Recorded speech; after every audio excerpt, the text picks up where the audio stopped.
JAG Physical Therapy, providing rehabilitative recovery from sports and soft tissue injuries to knee, foot, ankle, hip, shoulder, elbow, and back injuries. Schedule your appointment with JAG Physical Therapy today and meet their experienced team of physical therapists, occupational therapists, athletic trainers, and exercise physiologists invested in your full recovery. Get back the life you love at JAG Physical Therapy, the most awarded physical therapy provider in New Jersey, New York, and Pennsylvania. For more information or to make an appointment, just visit jagpt.com. That's jagpt.com.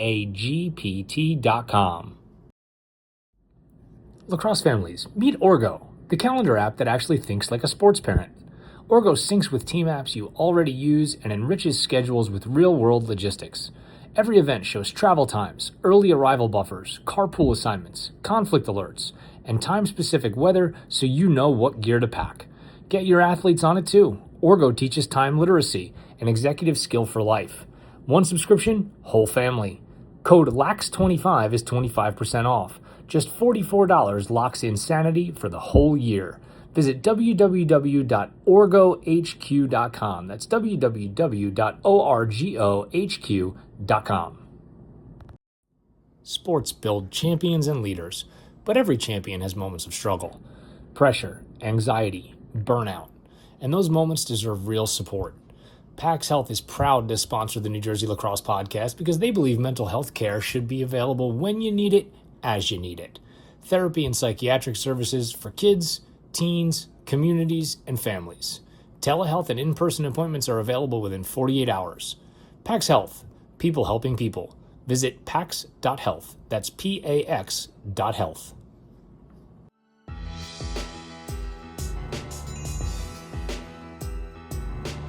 This is the New Jersey Lacrosse Podcast. I'm your host, Keith Glock. I'm Bill Tharp. I'm Anthony Terranova. And this here is Gil Swenson. Welcome to the New Jersey Lacrosse Podcast.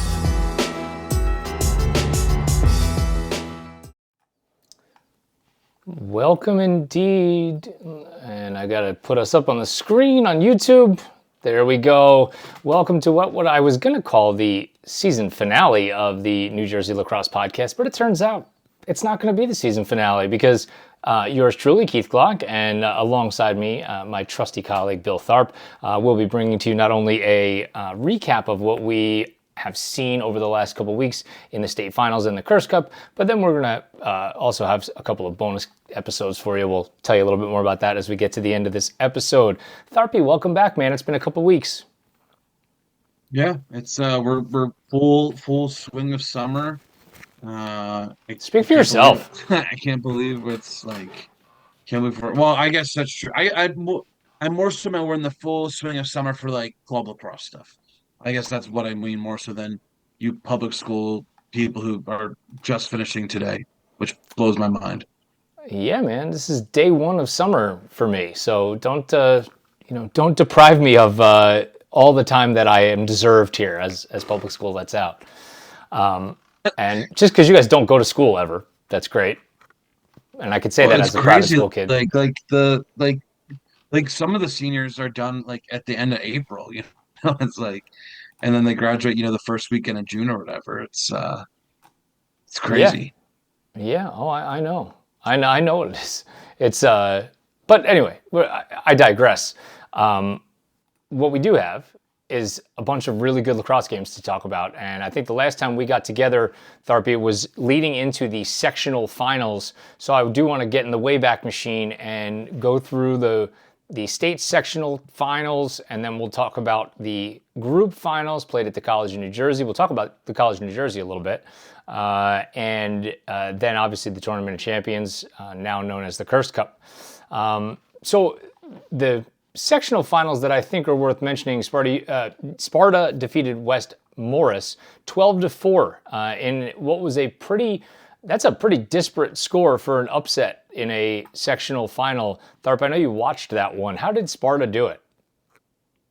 Yeah, it was really stunning because not only was, West Morris the prohibitive favorite, they had already won earlier this season. So, but, as the saying goes, it's hard to beat a team more than once. I think, I was most impressed by Sparta's zone defense. I thought they made it really hard on West Morris. I wouldn't even say they kind of conceded on the faceoffs. I think they made every faceoff a battle for Gauss. And then, the thing I know is I thought that as the game kind of slipped away from West Morris a little bit, I think that, Luke Gauss especially was really gassing himself out in terms of like, he was winning every faceoff, and then you would stay on offense, and then, he was trying his best to create offense, and as a neutral observer, maybe you say he was trying to do a little too much, and Fluggy was kind of gassing himself out of the game.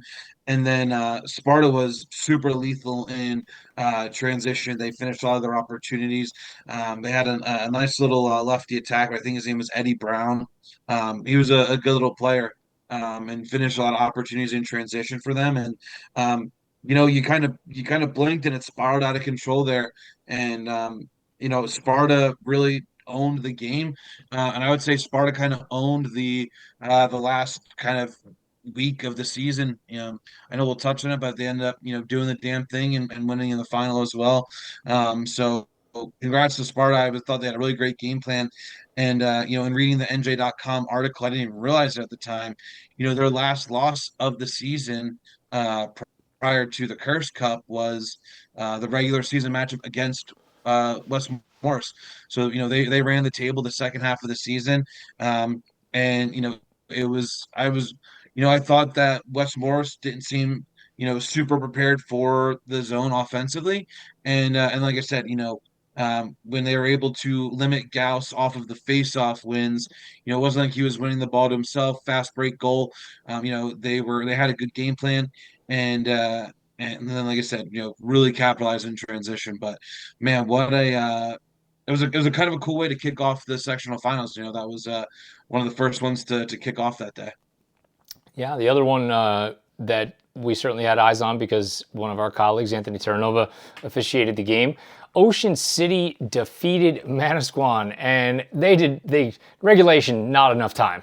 1 overtime, not enough time. 2 overtimes, no. 3 overtimes, no. 4 overtimes, Ocean City 6 and Manasquan 5. That was, I think we thought that one was going to be close. I don't think anybody ever predicts 4 overtimes, obviously, but a great result for the Southern Shore, and Joe Latore and his squad doing a really, really good job there to basically show everybody that what they're doing and what they're building down there is not a fluke. It's not any of those things. They are a state championship level program. Yeah, and I mean, and it's, I think, like we kind of acknowledged earlier, we thought Manasquan was, maybe ranked a little highly in the preseason polls, and we, kind of course corrected it after they lost to Homedale. But, congrats to Manasquan and Coach Nass for getting them back to that final. But like you said, I think Ocean City, I've clearly been pretty high on them. I think, for the last few years, it was kind of known as like, oh, that's the high school that that Grimley kid goes to. But, you're right, Glock. I think it was really impressive, and kind of a team-wide victory for those guys. And the last game in the sectional finals was one of the most anticipated games of the season, quite frankly, and that was Summit defeating Chatham 8-6 after Chatham had jumped out to a 6-2 lead in a pretty dominating performance in a first half. This was a game I officiated. At this point, obviously, it's we don't like to talk about it beforehand, but talking about it afterwards is fine. I can tell you that with certainty, there was a timeout called, and I don't know whether maybe you remember, Tharp, whether it was 5-2 or 6-2, but the timeout gets called by Coach Davidson and Summit, and I looked at one of the other officials, Anthony Florio, in the huddle, and I said, lace them up, because, and I used a little more colorful language, in the huddle. I said, because whatever happens from this point on is going to be different than whatever happened to now. I swear to God I said that, because you just don't have, Summit looking like the way that they do with a coach like Jim Davidson, and not have him adjust and change things. And boy, coming out of that timeout, Tharp, it was like a different ballgame. Yeah, no, I really remember. Like I watched it back. It was the one after they made it 6-2, and I thought the thing that I had said in the group chat, which obviously you were reffing, so I was kind of talking to myself that day, was I thought that Chatham came out extremely aggressive defensively, and I thought that I really thought you guys let them play, and I commend you guys for that. I think it was I think Summit kind of took it on the chin a little bit there in the first half. Not that they were complaining about the calls or anything, but I think that they weren't meeting Chatham physically. And I think in the second half, so that timeout took place pretty early, maybe 9 minutes or so left in the third quarter. And I think whatever he said, whatever, obviously, it took some time for their halftime adjustments, but it really flipped the script. I think Summit started to, at least match what Chatham was doing physicality wise. I will say I thought that the goals that Chatham were scoring were a lot of like heroic individual plays, which kind of makes sense when you consider how talented those guys are. As a man, Nick Lagunowich had a really great game. Shep Boyd was contained for the most part, but he still got his here and there. But I thought it involved a lot of guys making really heroic plays, running through two or three checks. And if I'm going to be a snob for a second, like, I don't know if it was like quote unquote good lacrosse. Like, they weren't generating high levels of looks offensively. And it just they were succeeding on the backs of those really talented individuals. And in the second half, it really turned into Summit kind of clamping down defensively, kind of plugging those gaps on the perimeter. And then offensively, Summit just found a different gear. I think they scored a handful of goals out of their invert. They do some really nice things out of the invert offense, and Chatham just didn't have a ton of opportunities to correct it. I thought there were some times that Chatham might have been able to kind of switch a matchup and not allow themselves to get inverted, but at the end of the day, they kind of stuck to their guns. I thought that Chatham was kind of able to take Lachlan Mahoney out of the game. We spoke so highly of him at the Delbarton game. I think Mahoney was and is as one of the best defenders in the state. And Summit was kind of able to remove his impact by dodging on the short sticks and putting Mahoney as far away from the goal as possible, and they found success with that. And at the end of the day, it never felt like Chatham was going to pull away. Now, I will say Chatham did a great job facing off. I thought they faced off better than I would have expected. If you had said to us before the game, right, like, okay, Nick Lagunowich is going to have like 4 points, give or take. You're going to face off at 70 to 75%. You would say Chatham probably wins that game. So I found it, interesting that Summit was able to scrap it up and win in some different ways. There was a point, and this would be the last thing I say about this game, that I think was pretty common in just the psychology of game theory, of kids, of all this stuff. And I remember consciously thinking it, and it might have been the face-off coming out of that timeout at 6-2. I think it was. Chatham wins the face-off and goes down and takes a shot, like, relatively in transition. I didn't even get to my settled position yet on the far side of the field.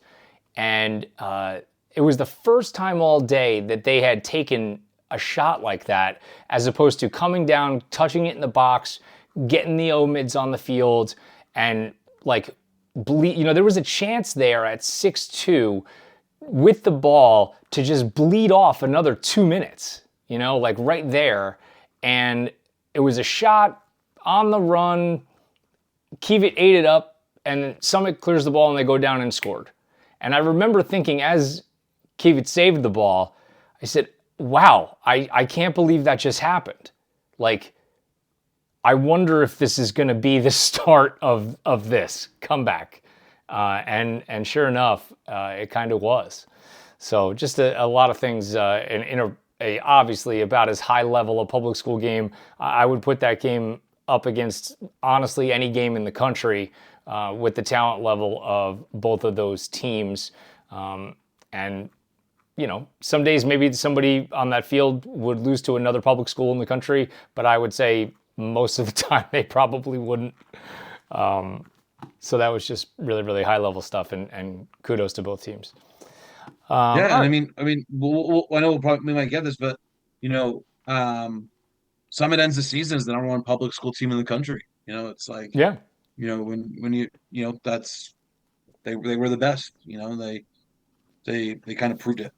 It's also kind of crazy and awesome and amazing to think that two teams that are separated by a minuscule amount of actual physical distance on the planet have that level of talent right there, right next to each other, right, and losing kids to private school. I mean, like that's right. It's such a testament to the youth programs, I think, in those towns, and then certainly the coaching at the high school level for both teams, that they're able to cultivate that talent and keep most of it, in the building. Hashtag stay public. And, it's, just pretty awesome. So good on those guys. All right, let's get to the group championships played at the College of New Jersey. I will say except this. For one. Except for one played at Kean, same day as Summit Chatham, which we been through it on the last episode, so we don't need to rehash it. But all right, so let's talk about the one at Kean first. Same day, that Tuesday, the first of the group finals that was played, and one of the other more anticipated matchups of the season, the rematch.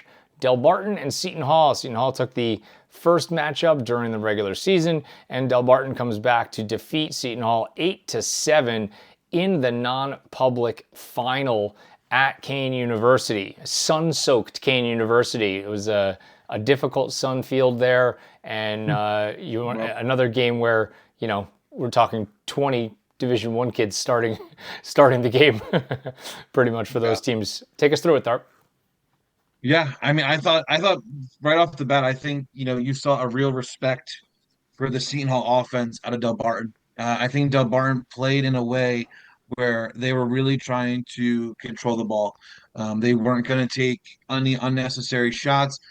They weren't necessarily looking to score quickly. They were going to possess the ball. You felt going into the game they had a face-off advantage with Kane Quinall and the other host of guys that face off for them, and ultimately that kind of bore itself out. I think Quinall finished somewhere around 70 to 75% for the game, and ultimately Delbarton kind of had a death grip on the game, and it was weird in the fourth quarter.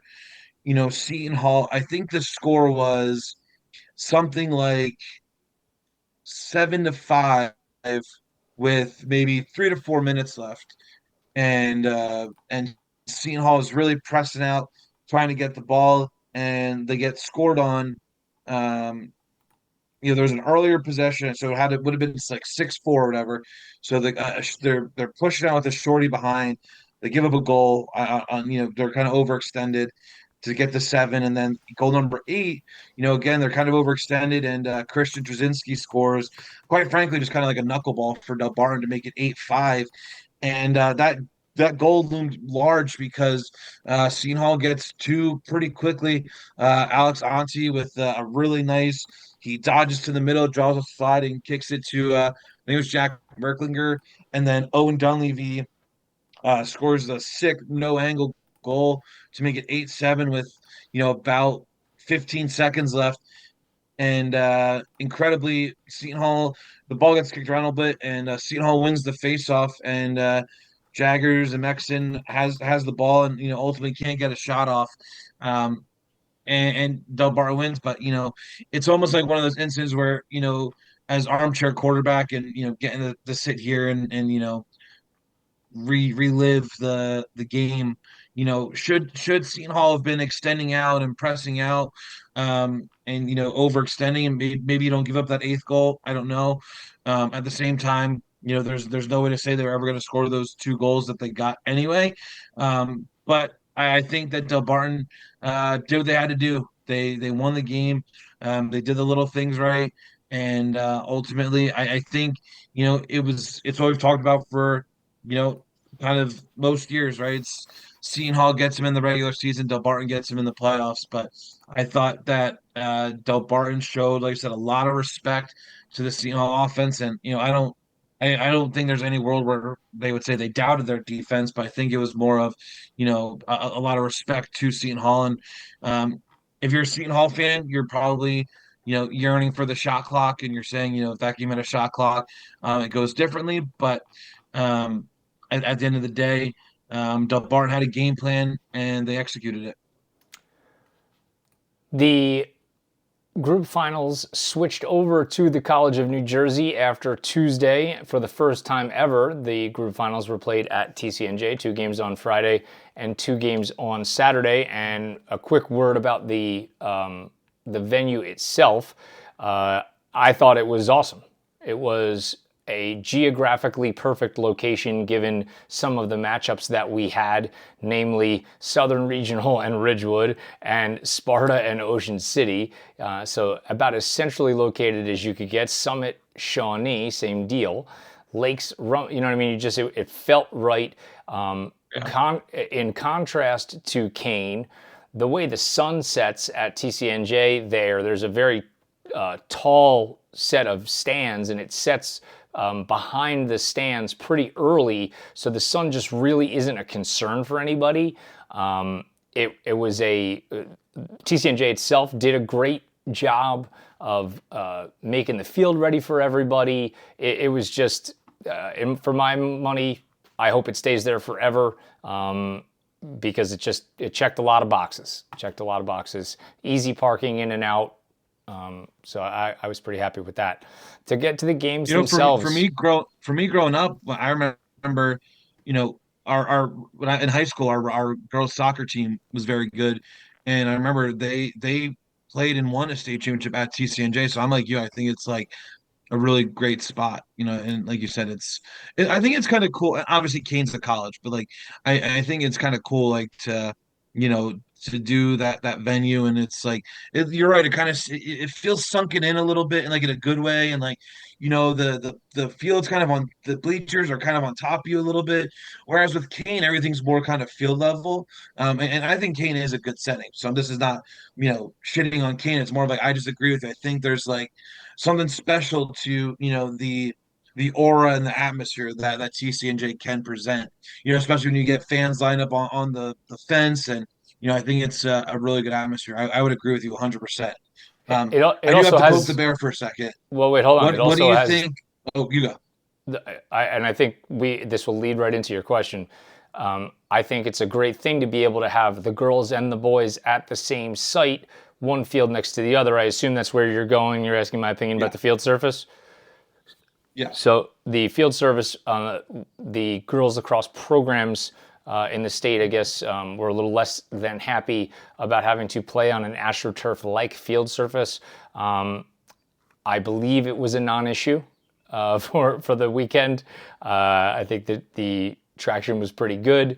I don't think anybody fell down. I spent a lot of time with Brandon Gould, and he said it was totally fine. Obviously, TCNJ is one of the most storied women's lacrosse programs in Division III history, and they play on it just fine. So I hear the concern. I think it was just ended up being a non-issue, and I think to be able to have the boys and the girls championships played side by side eliminates a logistical headache for moms and dads that might have to go to a couple of different places. I also think it's just cool that everybody's all together and we're right next to each other.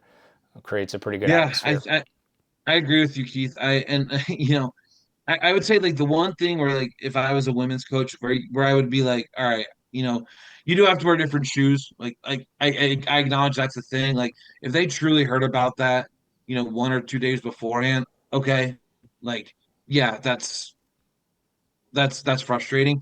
But you lose me a little bit when people are like, this isn't equitable to our girls. This isn't right. We deserve the same standards. And it's like, dude, like TCNJ is like one of the most premier women's lacrosse and field hockey programs in all of Division 3. Like you can't be like this is an equity thing like that. Like that's where you're like you lose me a little bit there, where it's like, come on, man. Like it does not get any better than this in terms of like Division 3 playing surfaces and playing areas. And I believe I read that like the Division 3 championships were there earlier this spring as well, or maybe in the fall for field hockey. Like so that's where they lost me a little bit. Like I said, as a coach, I would be a little irked if I have to tell my team all of a sudden 2 days before, oh shoot, make sure you have good turf shoes. But at the same time, this is like the premier facility. Like that's come Things on. are also a little different than perhaps when I grew up, or the moms and the dads listening to this, of the old concrete astroturf surfaces, like the war stories from the vet, where the Eagles played, and guys tearing up both knees on one play. It's just not, the surface isn't the same. It's 2026. So yes, it's short grass. It's designed for to have a field hockey ball roll. So I get it, but seemingly a non-issue. Anyway, let's take them in chronological order, because I think it makes the most sense. In the first game of the day, we had a little weather delay in the middle of this one. Mountain Lakes 10 and Rumson Fairhaven 7 in what I would call the spiciest game of the weekend. Would you agree? Yeah, I mean, quite frankly, it's the most stunning result. I think we have to acknowledge that Rumson was missing some key pieces. I know Joseph Whitehouse, their all everything midfielder, tore his ACL in the sectional final, and he missed the game. So I think we have to acknowledge that. But man, I thought Mountain Lakes. I took a lot of guff in the group chat. I think at the end of the day, like the results are still the results, and but you got to tip your cap to Lakes. They did the damn thing. I thought their goalie was incredible. I thought he stood on his head and made some outstanding saves. And I think it was just a truly a unified group. And they played to the level that we expected, quite frankly. I joked in the group chat, this was a win-win for me, right? If they lose, it's whatever. If they win, I had Mountain Lakes higher than anybody else in the preseason. So I was just a little early on my praise for Lakes. But in all seriousness, I was really impressed that they came, especially because I watched a lot of their sectional final. And I thought they didn't play great against Ramsey. They were able to pull away a little bit because Ramsey just couldn't clear the ball. But I thought for sure that Rumson was going to win it. But they said, while acknowledging Rumson was missing some pieces, I thought Lakes played a complete game. They did really well at the faceoff action. And like I said, their goalie was outstanding. The nightcap on Friday, Summit defeated Shawnee 9-3 in a game that was a little bit of a slow burn. I think it just kind of, if you had to stereotypically pick a way that you would think Summit would win every game, this was pretty much it. Shawnee really didn't have much of an answer offensively for what the Hilltoppers were doing in that zone. I feel like they didn't move the ball nearly as quickly. They didn't move anybody in the zone very much to create opportunity to have the zone even have to move quite a bit. So I was a little surprised by that. Yeah, I would kind of describe it as like a python choking out its prey. I thought that it was, I think a slow burn is perfect. It was 4-2 at halftime, and then, I feel like if you were just watching the game and there was no scoreboard, you would have thought someone was up by 5 or 6. But then you blinked in the second half, and I feel like someone was up like 8-2 in a heartbeat, and then it was kind of it was over at that point. But yeah, someone just utterly, totally controlled the game. Um, you know, I think that I 100% agree with you. I thought Thomas McEnany was not involved enough for Shawnee. He scored the final goal of the game for Shawnee. He kind of just was like, I'm going to score right now. And he, bullied his man and he scored. And it's like, man, why didn't you do that the last 3 quarters, Um, we talked about it in the preseason. I thought Shawnee did everything right this year in terms of prepping themselves for this game, right? Like we said in the preseason, Yeah. all roads are going to lead to the state final. And I thought they really tested themselves this year. They played a really strong out of conference schedule, but I don't know if this played any part in it. And I said this to you before the game. When you look at the schedule, and this is just how Group 3 South bore out, and quite frankly, Morristown being a little down this year, I think the date of the sectional final or of the state final was June 12th. And I think like their last, which I'll say competitive game, was actually a loss to Scotch Plains all the way back on May 18th. So it's like you have to go a month. Shawnee went a month without playing a competitive game, and through no fault of their own. Because like I said, I thought, and I think Shawnee nailed the season. If I'm Don and I'm his staff, I don't know what you could have done differently in terms of like your scheduling and your preparation.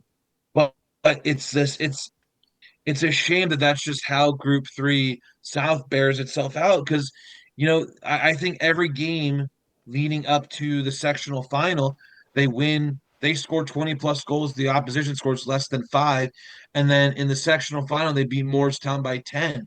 So it's like they come into this game while they are tested. It's been a while since they had a test, if that makes sense. But I don't know what you do any differently. I don't know how you fix that, but I agree. I agree 100% with what you said, Glock. I think it's like they seemed like you almost have to. It's counterintuitive, I think, how you have to play that zone of like the easiest way to beat a zone is to attack it early in the possession before it's settled. And instead they were kind of content to kind of change formation shape and do some different things offensively. Like they weren't stalling, they weren't trying to not score. It's just that Coach Davidson and those guys, Coach Mike Webster has said this before. As a guy who runs a zone, there's only so many things you could do against a zone, and those guys who've been doing it for 40 years have kind of seen everything. So I feel like it's almost like, you have to be a little fearless in those moments instead of kind of just trying to run through, some standard stuff that they've seen, like we said, for 40 years now. In the early morning game, 11 a.m. on that Saturday, the 13th of June.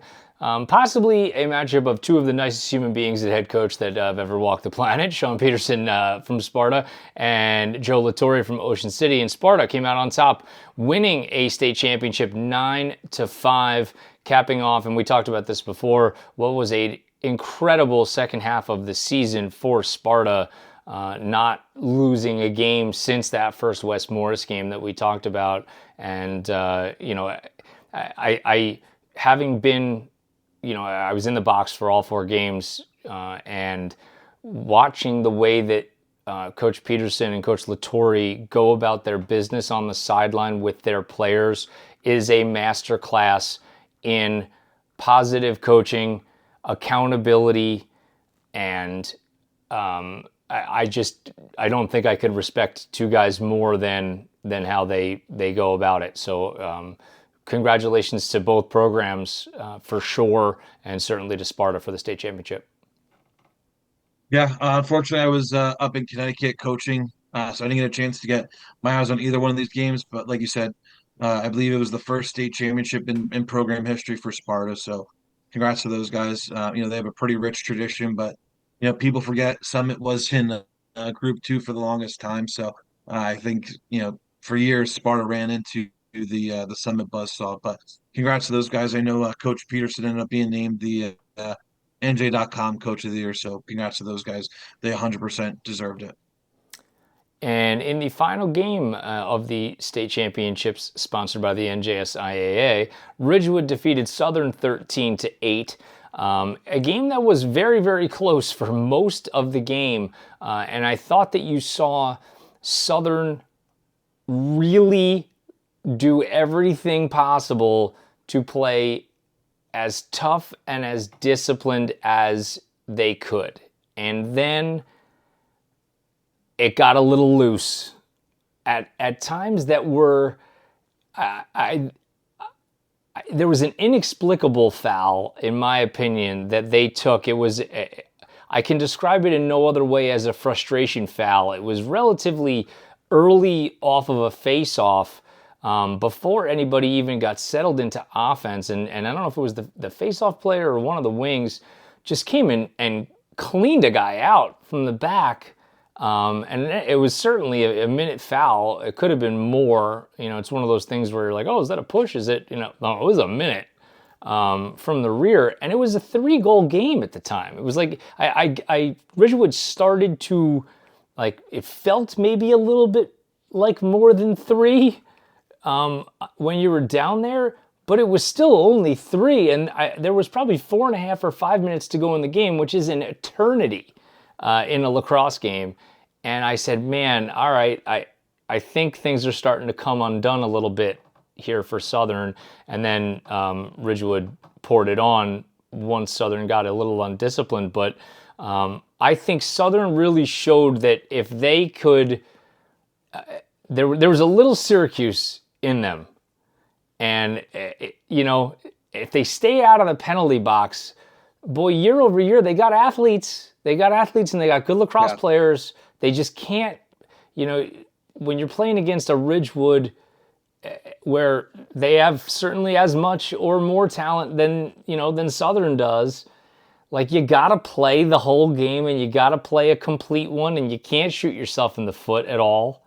And, they got close, and I hope that it's a learning experience for them, because and this is not a knock on anybody in specific. It's they can get away with playing a little loose for most of their schedule, because just regionally they're not close to a lot of places, and they play a lot of regional teams. For reasons that are obvious, and even some of the crazy competitive games that they play, they can afford to take a foul or 2 or 3 and still be able to come out on top, and you just can't do that potentially in a state championship game like that.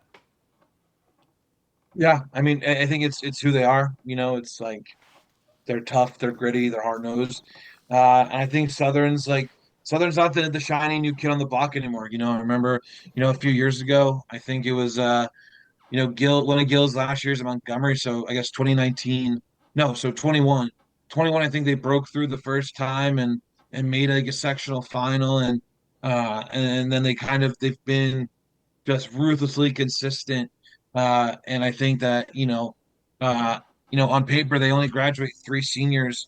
I think there's a world where, as much as Group 4 clears out, Southern might be the favorite in Group 4 next year. Because you're right, they bring back a ton.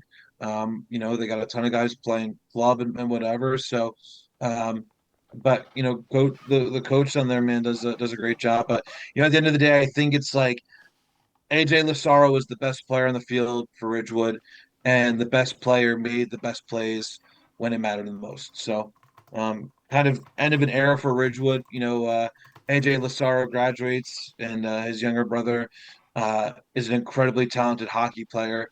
I think he's going off to hop into the Team USA pipeline for hockey. So, bit of an end of an era for Ridgewood. So, but no, not much of a better way to go out to win a state championship with you and your brother before, one of them heading off to Penn State, and the other one, hopefully going to be making some noise with in the hockey ranks. So congrats to those guys. Congratulations to both teams. Mike Pounds is always going to have his team ready, and John Pampalone certainly, as you said, is building a ruthlessly consistent, that's a great way to put it, program down at Southern. We'll touch on a bunch of the games, then we'll talk about the final a little bit here in the Kirst Cup. The quote-unquote play-in game, as if there weren't enough games that we had to play. Mountain Lakes defeated Sparta on Monday the 15th, 14-9, and that vaulted Mountain Lakes into the semifinals of the Kirst Cup, and they had to come back and play the next day, which is back-to-back days is a brutal thing. Delbarton defeated Lakes 13-11, and in the other semifinal, Summit defeated Ridgewood 16-6. So that set up the Kirst Cup final on Thursday the 18th at Kean, and it was a good one, boy. I'll tell you, Delbarton 10 and Summit 9, between two of the premier programs in the country, let alone the state of New Jersey, and that final lived up to all of the billing. Delbarton scoring with under a minute to go to take the lead and ultimately hold on over the last 30 seconds as Summit had a crack at it. Tharpy, what's your take on the Kirst Cup final this year, which was, and I asked for your take, and now I'm going to make one more statement. A very well-attended game. One of the knocks on the Kirst Cup has been like it didn't really have a lot of the juice, and then when the game got moved to 1 p.m. on that Thursday, it was like, really, guys? Now, it was unavoidable because Summit had graduation that night, so you had to play it early, nothing you could do there. So I was like, ugh, there's going to be 15 people at this game. And there was not. The game was incredibly well attended. I thought it actually had the most juice of any of the Kirst Cup games I've attended at any of the locations it's been held. So I thought that the Kirst Cup committee and the fans en masse did a great job of showing up. Yeah, I mean, I think like can't go much more star power than Delbarton versus Summit, so that definitely helps. I mean, it was kind of crazy. It was like the Kirst Cup, the Final Four, especially. It's like those are like the blue bloods of the blue bloods. You know, it was like if this was college basketball, right? It would have been like Kentucky and Duke and UNC and I don't know. Some people call UConn a blue blood these days. I don't know. You know what I mean? Like you get it was like the four premier programs in New Jersey lacrosse. Yeah, I mean, I've shared my thoughts on the Kirst Cup. I think that one thing is like abundantly clear is like it means a lot to Summit, and it's not to say it doesn't mean a lot to the other teams. You know, Delbarton celebrated eagerly, and you know they deserve to celebrate. But I think it's very clear that it means a ton to Summit and their program, and I'm sure part of it is being named after Kyle and all those things.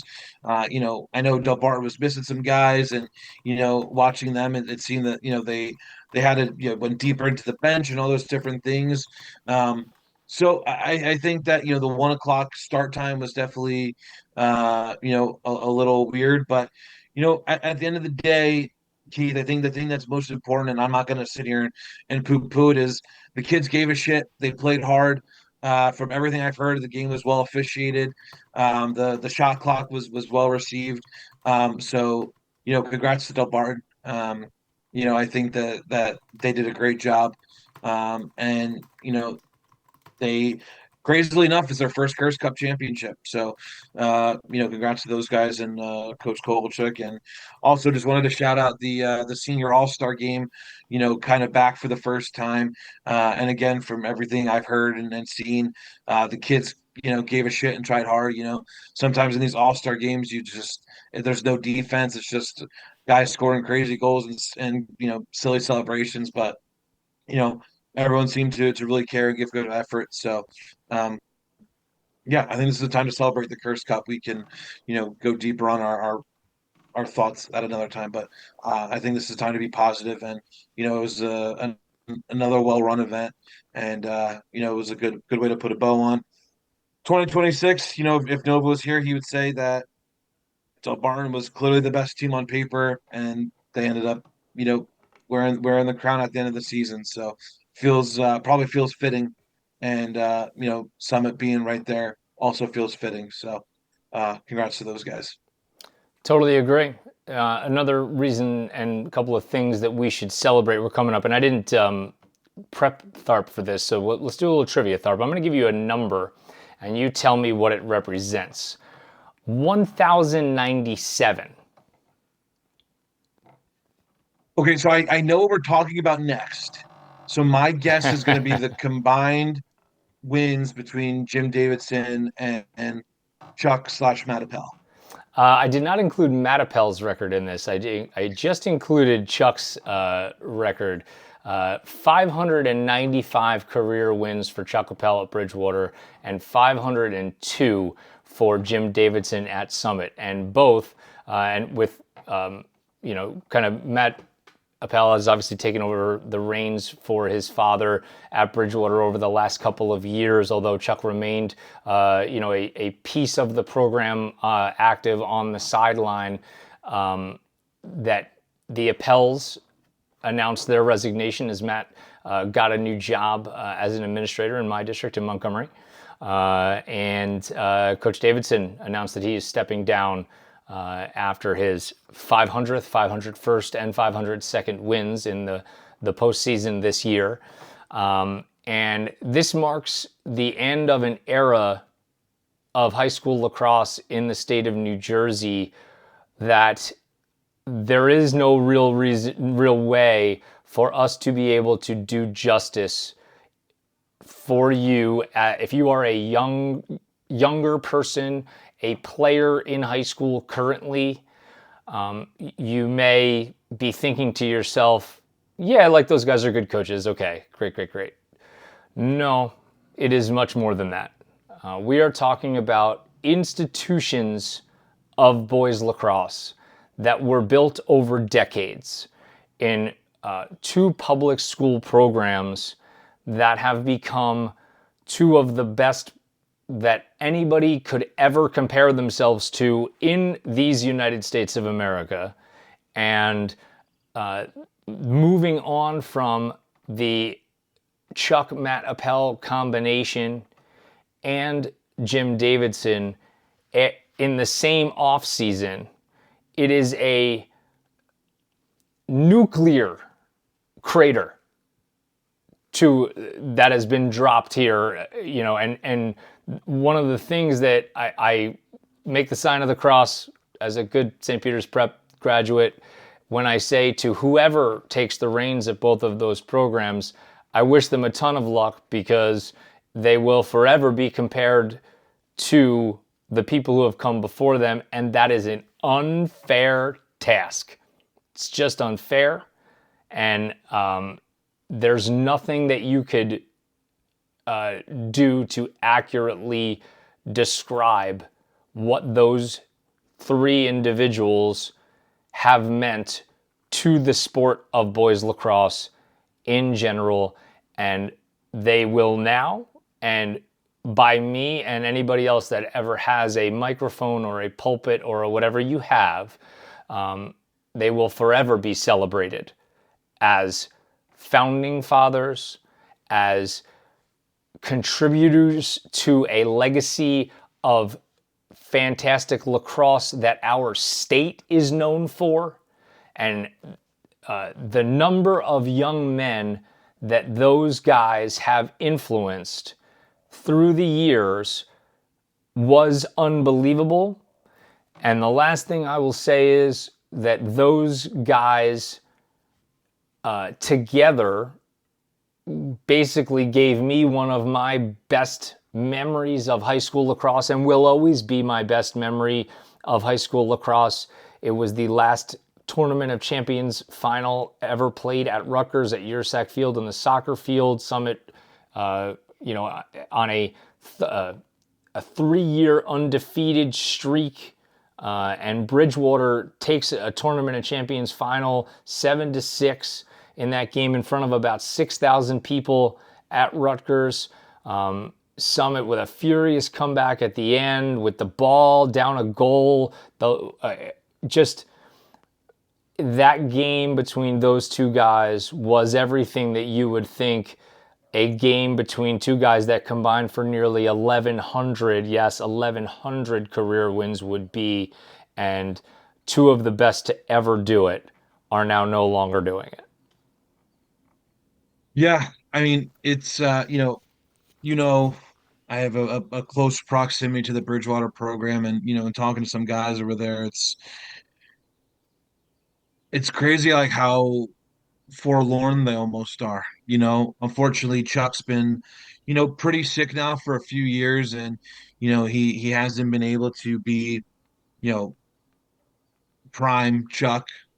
From what I've heard, in his heyday, he was, he could get fired up with the best of them, and it's everything. The best way I've heard it is that Chuck did it the right way. He was utterly efficient, and if you score a goal, you celebrate with your team. You make a great play, you celebrate with your team.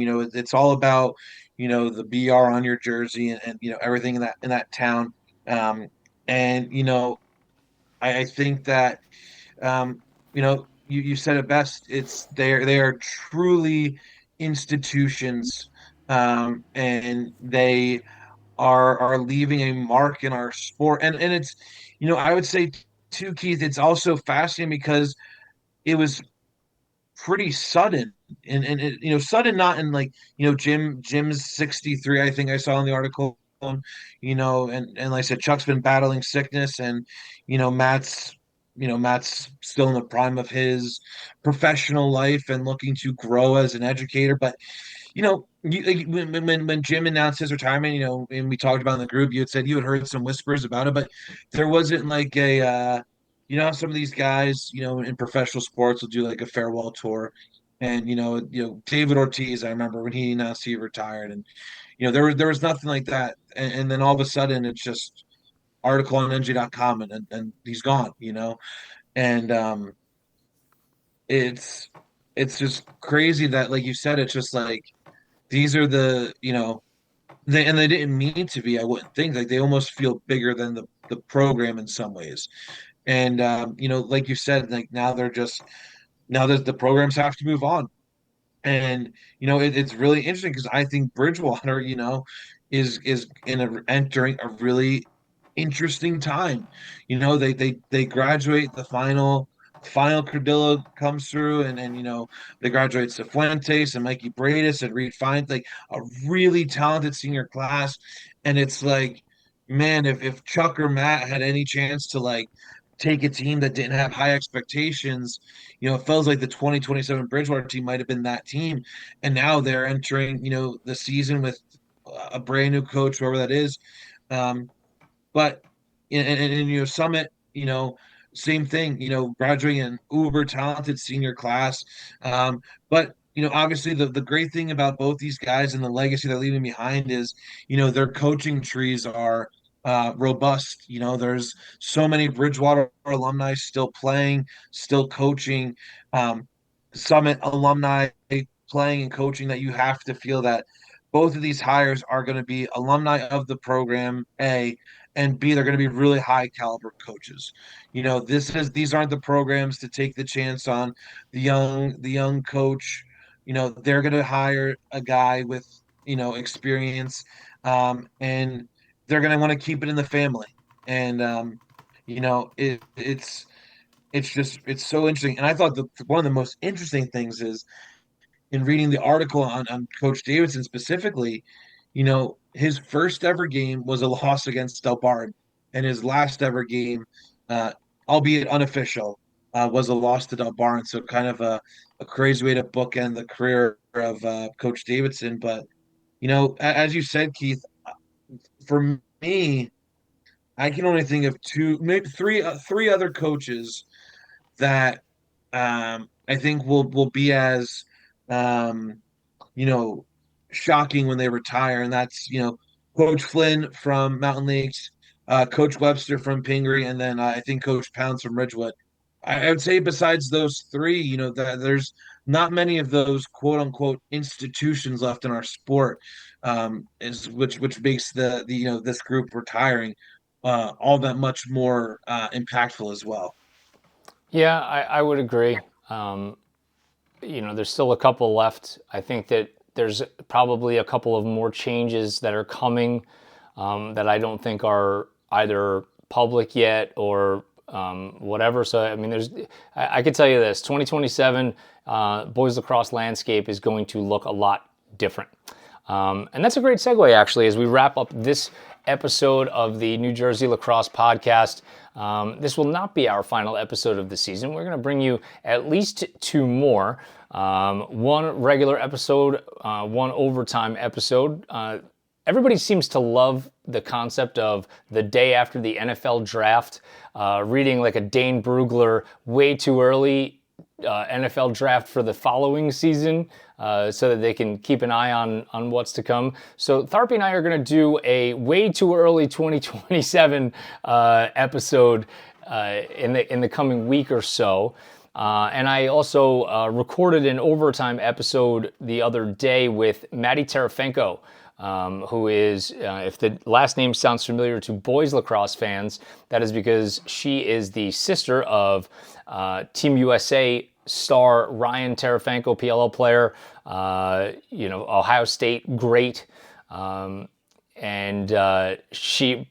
I think she would say that he probably has to say that he's my brother, because she in her own right, a fantastic player, played out at Oregon, and now she's officiating, and she's been officiating college about 6-7 years, and she's got a pretty